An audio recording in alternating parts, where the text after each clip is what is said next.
26 তারিখ বৃহস্পতিবার Nifty, bank Nifty আর স্টকের মান্থলি এক্সপায়ারি আছে।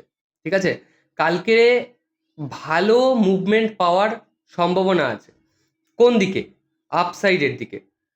আদারওয়াইজ মার্কেট যদি রিভার্স করে তাহলে কোন দিকে মুভমেন্ট পাওয়া যেতে পারে আর কোথা থেকে মুভমেন্ট পাওয়া যেতে পারে, এই পয়েন্টগুলো আমি এখন বলবো। ঠিক আছে, দেখো নিফটির যে রেজিস্ট্যান্স রয়েছে, কালকেও আমি বলেছিলাম নিফটি এখন হাইয়ের দিকে যাবে, তো আজকেও নিফটি ভালো মোটামুটি টাকা দিয়েছে ভাই, কোনো অসুবিধা নেই। তো কালকের জন্য যে নিফটির যে রেজিস্ট্যান্স আছে সেটা হলো 25,300। 25,300 হচ্ছে নিফটির কালকের রেজিস্ট্যান্স। এটার উপরে গেলে ভাই মার্কেটে ভালো মুভমেন্ট দেখতে পারি।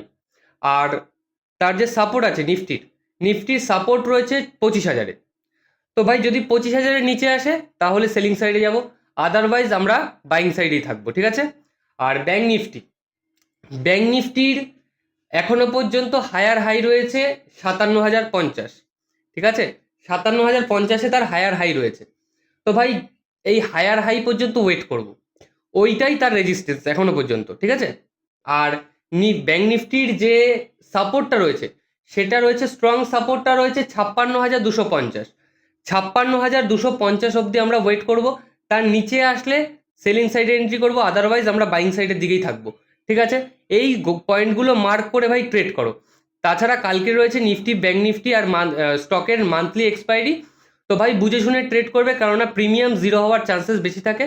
তো এই পয়েন্টগুলো মার্ক করে ট্রেড করবে, কারণ হচ্ছে গিয়ে টাইম ভগবান আর মার্কেট শয়তান।